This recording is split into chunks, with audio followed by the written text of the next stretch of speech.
الحمد لله نحمده ونستعينه ونستغفره ونؤمن به ونتوكل عليه ونعوذ بالله من شرور أنفسنا ومن سيئات أعمالنا من يهده الله فلا مضل له ومن يضلل فلا هادي له وأشهد أن لا إله إلا الله وحده لا شريك له وأشهد أن سيدنا ونبينا مولانا محمد عبده ورسوله صلى الله تعالى عليه وعلى آله وأصحابه وسلم تسليما كثيرا كثيرا.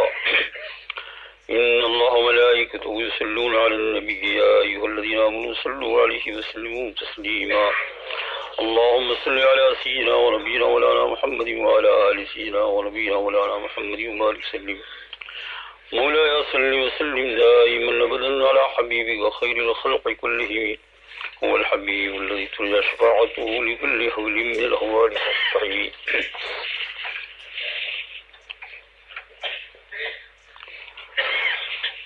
آپ بزرگوں کو جو ہے پچھلی جمعہ کو اور اس سے بھی پہلے حق تعالیٰ جل شانہ کی رحمت کا بیان کر رہا تھا. اللہ جل شانہ کی رحمت کاملہ یہی ہمارے لیے سب سے بڑی امید ہے. ارحم الراحمین اور اس میں یہ ہے کہ رحمت سے نا امید کبھی بھی نہیں ہونا چاہیے. انہ لا یأس من رحمت اللہ الا القوم الکافرون. جو کافر ہوتا ہے وہ تو اللہ کی رحمت سے نا امید ہو جاتا ہے. مسلمان کبھی بھی اللہ کی رحمت سے نا امید نہیں ہوتا ہے. لیکن اس کے ساتھ ساتھ ایک بات ضرور یاد رکھنی چاہیے کہ جیسے برڈ پرندہ جو ہے وہ اپنے دو ونگ کے ساتھ دو پروں کے ساتھ اڑتا ہے. اگر اس میں سے ایک خراب ہو گیا تو وہ اڑ نہیں سکتا ہے بلکہ چلنا بھی مشکل ہو جاتا ہے. ہوائی جہاز کو دیکھ لیجیے، عام طور سے اس کے بھی دو ونگ ہوتے ہیں. اگر ایک طرف کا خراب ہو گیا تو کام چل ہی نہیں سکتا، اٹھ ہی نہیں سکتا اپنی جگہ سے. اور اسی طریقے سے انسان بھی جو ہے اس کے اللہ جل شانہ نے اعضاء میں دو پاؤں دیے ہیں. دو پاؤں جب ہوتے ہیں تو بلا تکلف وہ چل لیتا ہے. ارادہ بھی نہیں کرنا پڑتا ہے، نیت بھی نہیں کرنا پڑتی ہے کہ اللہ میں چلنے کی نیت کرتا ہوں. آپ کو اگر یہاں سے اٹھ کر وہاں جانا ہے تو اٹھ کر چل دیے، کوئی نیت کی بھی ضرورت نہیں ہے، آٹومیٹک کام ہو رہا ہے. تو جیسے پرندے کے دو پر ہوتے ہیں، دو ونگ ہوتے ہیں، اس کے بغیر وہ اڑ نہیں سکتا ہے. تو اسی طریقے سے مرد مومن کے لیے ضروری ہے کہ رحمت کے ساتھ ساتھ اللہ جل شانہ کا خوف بھی ہو. اگر بالکل رحمت کے اوپر نظر رکھے گا تو بھی بہت مشکل ہے، اس لیے کہ پھر وہ کبھی بھی جو ہے وہ اللہ جل شانہ کی اطاعت کے اوپر تیار نہیں ہوگا. بس یوں سمجھے گا، اس کا نفس بہلا لے گا کہ اللہ کی رحمت بہت بڑی ہے، چلو جو کچھ کرے وہ کرتی رہو، نہ نماز پڑھو نہ روزہ رکھو نہ گناہوں سے بچو، کچھ نہیں. تو یہ تو بہت ہی برا انجام ہو جائے گا. اور اسی طریقے سے اگر خوف ہی خوف ہے، ڈرتا ہی ڈرتا رہے کہ کیا ہوگا میرا، کیا ہوگا کیا ہوگا کیا ہوگا، تو اس سے بھی انسان ناقص اور ناکارہ بن جاتا ہے. نیکیوں کی کرنے کے اندر اس کی چستی نہیں رہتی ہے، مزمحل ہو جاتا ہے. خوف ہی خوف اگر غالب ہو جائے تو. اسی لیے ایک آدمی جو ہے وہ حضرت امام غزالی رحمۃ اللہ علیہ کی احیاء العلوم پڑھ رہا تھا اردو زبان میں. ایسی کتابوں کو نہیں پڑھنا چاہیے عام لوگوں کو. بہت سی باتیں آپ لوگ کیا ہمارے یعنی ہم سب لوگوں کی سمجھ سے بہت ہی دور ہو جاتی ہے. یہ اصل میں احیاء العلوم جو ہے وہ عربی زبان میں لکھی گئی اور اس کے اندر حالات ہے. اس کو سوچنا چاہیے، سمجھنا چاہیے کہ یہ باب کس مقام پر کیوں لکھا ہے. تو امام غزالی رحمۃ اللہ علیہ نے جو ہے احیاء العلوم کے اندر جو ہے خوف کا بیان لکھا ہے.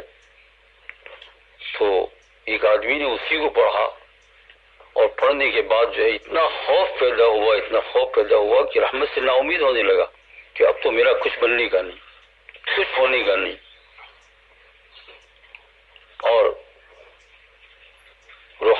اعتبار سے اور جسمانیت کے اعتبار سے، دونوں اعتبار سے وہ ناقص ہونے لگا۔ نہ دنیا کی زندگی میں کھانے پینے بھی دل لگا ہے، نہ نیکیوں کے کرنے میں کوئی ادھر جو ہے اور امید نہیں ہے، اور ادھر خوف ہے۔ بہت بیمار ہو گیا، اور جو ہے وہ پریشانی کے عالم کے اندر اس کے گھر والوں نے دیکھا تو کسی جاننے والے عالم کو بتایا، تو انہوں نے کہا کہ اس کے اوپر خوف بہت طاری ہو گیا ہے، اور یہ ہمارا کام بھی نہیں ہے، اس کو تم زمانے کے شیخ حضرت حکیم الامت تھانوی رحمۃ اللہ علیہ کے پاس لے جاؤ۔ اس کی قسمت تھی کہ یہ واقعہ حضرت حکیم الامت رحمۃ اللہ علیہ کے زمانے میں پیش آیا۔ تو حکیم الامت رحمۃ اللہ علیہ کے پاس اس کی رشتے دار گئے اور کہا حضرت یہ حال ہے، اس کا خوف کا۔ کہا کیوں ہوا؟ کہا کہ بس وہ امام غزالی رحمۃ اللہ علیہ کی احیاء العلوم پڑھ رہا تھا۔ تو حکیم الامت تھے، شیخ تھے، شیخ زمان تھے۔ ایسے وقت میں یہی لوگ کام آتے ہیں اللہ پاک کی طرف سے۔ کام آنے والا تو اصل میں اللہ تعالیٰ ہے نا، لیکن اللہ تعالیٰ ایسے ہی لوگوں کو کیا کر دیتے ہیں، اسباب بنا دیتے ہیں۔ حضرت نے فرمایا کہ کیونکہ اولیاء کرام کے اوپر یہ سب سارے حالات جاری ہوئے ہیں، اور اس بھور سے یہ لوگ نکلے ہوئے ہیں، اس لیے اس کا راستہ جانتے ہیں۔ بھور جانتے ہو نا، بھور کا معنی یہ ہے کہ جب دریا کے اندر پانی گول گول اور پھرتا ہے تو بڑے بڑے ہوائی جہاز کو اندر لے لیتا ہے۔ تو اس بھور کے اندر اولیاء کرام جو ہے نا، شروع سے لے کر آخر تک سب طریقے سے گزرے ہیں، سب طریقے سے۔ اور کیونکہ پھر ان کے بھی شیخ تھے، ان کے بھی مشائخ تھے، انہوں نے اس کو کس طریقے سے نکالا، کیسے نکلے، تو یہ لوگ اس کو بہت اچھی طرح جانتے ہیں اور چٹکی میں مسئلہ حل کرتے ہیں۔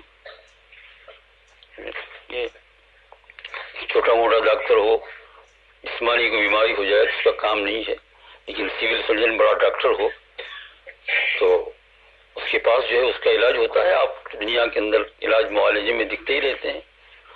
تو حضرت نے فرمایا کہ اس آدمی کو بھی لے آؤ، اور اس کے ساتھ ساتھ وہ جس کتاب کو پڑھ رہا ہے احیاء العلوم، اس کو بھی لے آؤ اور میرے پاس لے آؤ۔ تو احیاء العلوم اور اس آدمی کو لے کر گئے رشتے دار وہاں حضرت تھانوی کے پاس۔ اللہ والوں کا بڑا کرم ہوتا ہے، بڑا احسان ہوتا ہے، ورنہ ہم جیسے ناکارہ لوگ تو پتہ نہیں کہاں سے کیسے کیا ہو جائے۔ جب وہ گیا تو حکیم الامت رحمۃ اللہ علیہ اس کے سامنے بٹھایا، دیکھا اس کے بہت خوف طاری ہوا ہے، اور بس وہ نا امیدی کے عالم کے اندر ہے۔ تو اس کو پوچھا کہ بھائی تو جو احیاء العلوم پڑھ رہا ہے تو کہاں سے پڑھتا ہے، وہ باب کھولو۔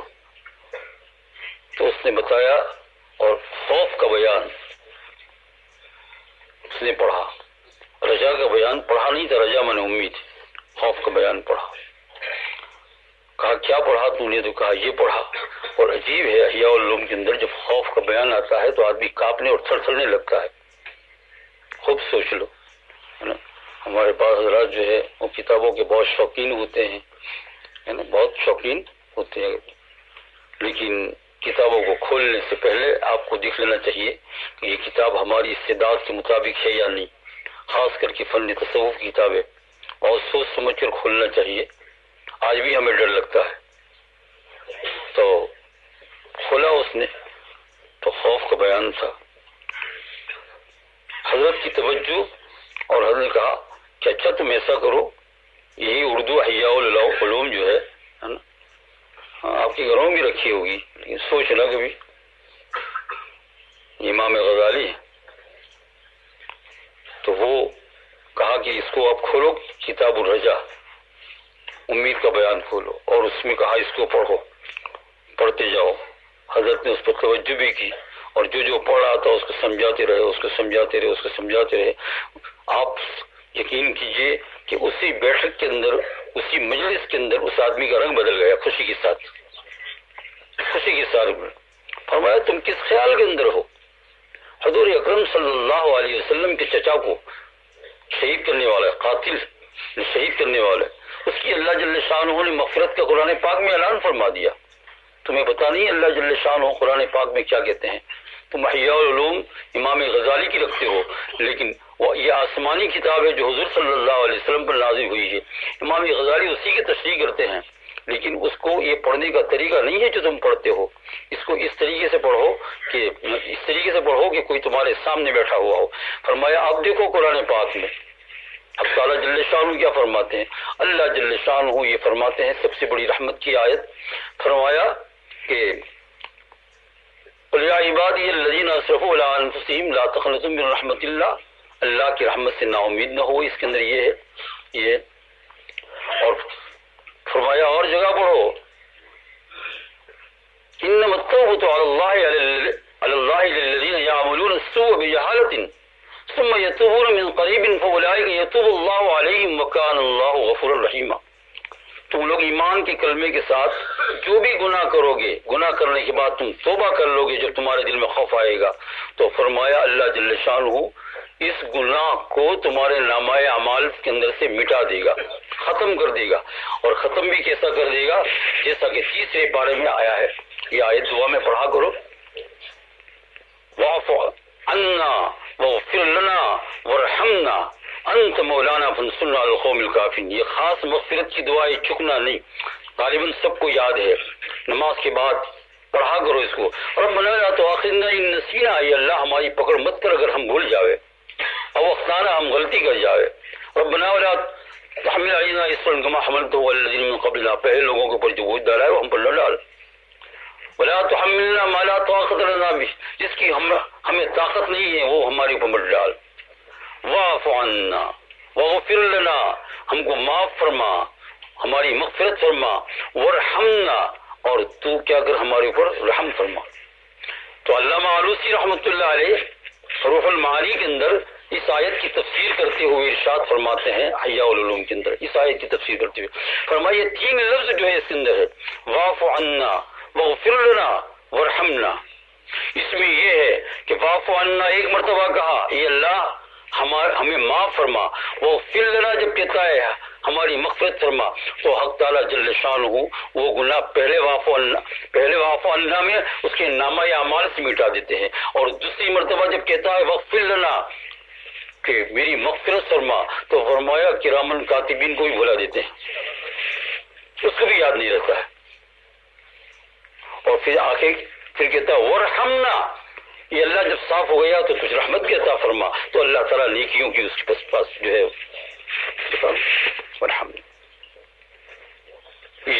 ورحمنا انت مولانا فانصرنا علی القوم الکافرین۔ تو اس لیے میرا عزیز دوست اور بزرگوں، میں یہ عرض ہی کر رہا تھا کہ دونوں چیز ہونی چاہیے، خوف بھی ہونا چاہیے اور اللہ کی رحمت کا دھیان بھی خوب ہونا چاہیے، اور خوف بھی ہونا چاہیے، اتنا خوف ہونا چاہیے کہ جس خوف کی وجہ سے ہم اللہ جل شانہ کے سامنے کم از کم کیا کرے، سچی دل کے ساتھ توبہ کر لے۔ اور خوف کا حال جب قرآن پاک میں دیکھو گے، سیدنا ابراہیم علیہ السلام جلیل القدر انبیاء میں سے ہیں، جلیل القدر نبی، بہت بڑا مرتبہ، درود ابراہیمی میں ان کا نام بار بار ہم لیتے ہیں، اللہم صلی علی سیدنا محمد وعلی آل سیدنا محمد کما صلیت علی سیدنا ابراہیم وعلی آل سیدنا ابراہیم انک حمید مجید، اللہم بارک علی سیدنا محمد وعلی آل سیدنا محمد کما بارکت علی سیدنا ابراہیم وعلی آل سیدنا ابراہیم انک حمید مجید۔ یہ تمام درودوں میں سب سے افضل درود ہے، اگر آپ کو زیادہ مرتبہ پڑھنا ہے تو اور درود شریف پڑھ لو، لیکن اس کا بھی جو ہے ورد چالو رکھو، تھوڑی تھوڑی دیر کے بعد 50 مرتبہ پڑھ لیا ایک مرتبہ اس کو پڑھ لو، 100 مرتبہ پڑھ لیا ایک مرتبہ اس کو پڑھ لو، 2-3 مرتبہ اس کو پڑھ لو، افضل درود۔ یہ اگر کوئی آدمی قسم کھا لے کہ قسم خدا کی میں آج سب سے افضل درود پڑھوں گا، تو اس کو پڑھ لے گا تو اس کی قسم پوری ہو جائے گی۔ یہ ابراہیم علیہ السلام کا اس کا نام بار بار آتا ہے۔ حلق تعالیٰ جل شانہ کے نزدیک کتنا بڑا مرتبہ، ایک جگہ پر ارشاد فرماتے ہیں واتخذ اللہ ابراہیم خلیلا، ابراہیم کو میں نے اپنا دوست بنایا ہے۔ ایک جگہ پر ارشاد فرماتے ہیں 16ویں پارے میں وَاذْكُرْ فِي الْكِتَابِ ابراہیم انہ کان صدیقا نبیا، اے نبی تم ابراہیم کا اس کتاب میں قرآن پاک میں ذکر کرو، کیوں؟ انہ کان صدیقا نبی، وہ صدیق بھی تھے اور نبی بھی تھے، صدیق بہت اونچے درجے، سب سے افضل انبیاء میں تو حضور صلی اللہ علیہ وسلم، تو ان کے متعلق فرمایا انہ کان صدیق النبی، آپ دیکھیے اور جگہ جگہ کے اوپر ابراہیم علیہ السلام کی فضیلت آتی ہے، لیکن یہ اللہ جل شانہ کے سامنے جب دعا مانگتے ہیں تو یوں کہتے ہیں کہ لا تخزنی یوم یبعثون، اے میرے پروردگار قیامت کے دن مجھے رسوا مت کرنا۔ اللہم لا، قرآن پاک میں لا تخزنی، مجھے رسوا مت کرنا، یوم یبعثون، جس دن آپ قیامت کا میدان قائم کرو۔ کیوں؟ یوم لا ینفع مال ولا بنون، جس دن مال اور اولاد کام نہیں آئے گی۔ کام کیا آئے گا؟ الا من اتى اللہ بقلب سلیم، مگر جو صحیح دل لے کر آئے۔ کتنا خوف دکھا آپ نے، رحمت سے دبے ہوئے ہیں لیکن پھر بھی خوف کتنا ہے۔ یہاں یہ سوال بھی پیدا ہو جاتا ہے کہ جب اللہ جل شانہ نے ان کے لیے اتنی فضیلتیں رکھی، ان کے ذریعے سے اللہ جل شانہ نے بیت اللہ شریف کو کھڑا کیا، باپ بیٹی ہے نا، اور برات قبل منا انک انت السمیع العلیم، پھر یہ خوف کیسا؟ تو فرمایا اللہ جل شانہ کا خوف قلب کے اندر اسی قدر ہو جاتا ہے جس قدر اللہ جل شانہ کی معرفت ہوتی ہے۔ اللہ کی جتنی معرفت بڑھتی جاتی ہے خوف بھی زیادہ ہوتا جاتا ہے اور رحمت بھی بڑھتی جاتی ہے۔ اس کو سمجھنا کوئی مشکل نہیں ہے، آسان کام ہے۔ اس کو میں یوں سمجھاؤں آپ اور میرے لیے آسانی سے سمجھنے کے لیے یہ ہے کہ ایک آدمی بہت بڑا ہو دنیا کے اعتبار سے، بہت بڑا پیسے والا ہو اور یہ ہو اور وہ ہو، بادشاہ ہو، مان لو وزیر اعظم ہو، بادشاہ ہو، لیکن آپ اس کو پہچانتے نہیں ہیں۔ میدان عرفات میں کھڑے ہوئے ہیں، کوئی بہت بڑا اللہ جل شانہ کا بندہ ہے، قطب اور ابدال آپ کے ساتھ بیٹھا ہوا ہے، آپ کو اس کی معرفت نہیں ہے، تو آپ اس کو دھکا بھی ذرا ہٹ جاؤ، ذرا تھوڑی سی جگہ دے دو، ذرا پانی دے دو، تو ذرا پیچھے آ جاؤ، تو ارے تم کس کے ساتھ بات کر رہے ہو؟ تو بیچارہ سب کر رہا ہے، پانی بھی دیتا ہے آپ کو، اور کہا کہ ذرا یہ کر دو، ذرا یہ کر دو، اور ذرا سیدھے بیٹھ جاؤ۔ اب آپ اس کو سب کہہ رہے ہیں، وہ سب کر رہا ہے کیونکہ معرفت نہیں ہے، لیکن اگر معلوم ہو گیا کہ خطب اور ابدال ہے تو آپ کانپنے لگیں گے کہ ہائی میں کس کے ساتھ بات کر رہا ہوں۔ یہ تو انسانوں کی بات ہے، کوئی بڑا بادشاہ بھی مل گیا اور اس کی پہچان نہیں ہے تو آپ اس کے ساتھ کچھ، اور اگر پہچان گئے تو اس کے بعد کانپنے لوگوں گے۔ حق تعالی جل شانہ حکم الحاکمین، ساری کائنات کا سب سے بڑا، الیس اللہ بحکم الحاکمین، آسمان و زمین کا پیدا کرنے والا، سمندر کا پیدا کرنے والا، اور ساری مخلوق کو پیدا کرنے والا، جنات اور انسان کو پیدا کرنے والا، اور جو چیز کرنا چاہے جو اپنے ارادے سے ایک لمحے میں وہ کر دیتا ہے۔ اتنا بڑا بادشاہ جب اس کی جو ہے معرفت قلب کے اندر بیٹھ جاتی ہے تو آدمی تھر تھر تھر کانپنے لگتا ہے۔ انبیاء کرام کے اندر اس درجہ کمال تھا یہ، اور سب سے زیادہ معرفت آپ جانتے ہو مخلوقات میں سب سے زیادہ معرفت اللہ جل شانہ کی حضور صلی اللہ علیہ وسلم کو تھی، یہ سب سے زیادہ معرفت تھی۔ تو عرفات کے میدان کے اندر سرکار دو عالم صلی اللہ علیہ وسلم ظہر اور عصر کی نماز کو جمع کر لیا، اور اس کے بعد پھر غروب کا جب وقت آیا جو آخری وقت ہے تو ہاتھ اٹھاتے ہیں، اتنی معرفت ہے، کیا کہتے ہیں سنو، اللہم انک تسمع کلامی، یا اللہ آپ میری بات سن رہے ہیں، وترا مکانی، میری جگہ کو دیکھتے ہیں میں کہاں بیٹھا ہوں، وتعلم سری وعلانیتی، اے میرے اللہ میرے ظاہر اور باطن دونوں کو آپ جاننے والے ہیں۔ لا یخفی علیک شیء من امری، میدان عرفات میں دعا کی حضور صلی اللہ علیہ وسلم، لا یخفی علیک شیء من امری، یا اللہ میرا کوئی بھی معاملہ آپ سے چھپا ہوا نہیں ہے، ظاہر باطن سب کچھ رات دن کو، لا یخفی علیک، وانا الباعث، یا اللہ میں مصیبت زدہ ہوں، یا اللہ خاتم الانبیاء صلی اللہ علیہ وسلم، وانا الباعث الفقیر، محتاج ہوں، وانا الباعث فقیر، وانا الباعث الفقیر، اور آگے فرمایا کہ میں آپ کی رحمت کا یا اللہ سہارا لیتا ہوں، وانا الباعث الفقیر المستجیر الوجل، بہت ڈرتا ہوں یا اللہ آپ سے بہت ڈر لگتا ہے۔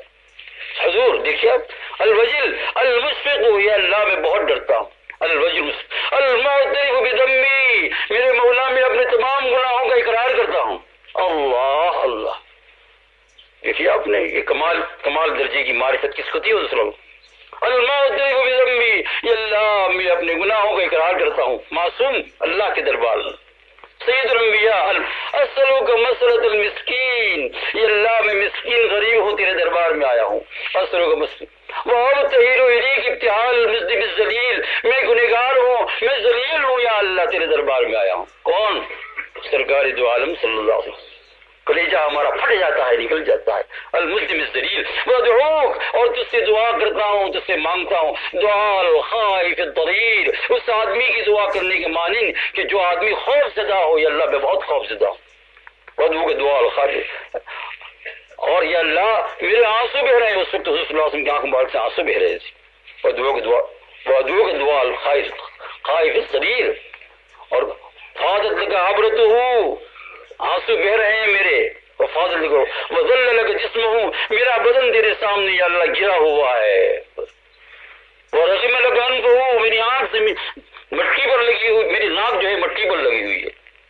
اللہم، آخری جملہ اللہم، اے میرے اللہ لا تجعلنی بدعائک شقیہ، یا اللہ میری دعا سے مجھے محروم نہ کرنا، قبول فرما لے. اللہم لا اللہم وکن بی رؤوف الرحیم، یا اللہ میرے ساتھ رؤوف رحیم بن جا. یا اللہ میرے ساتھ کیا بن جا؟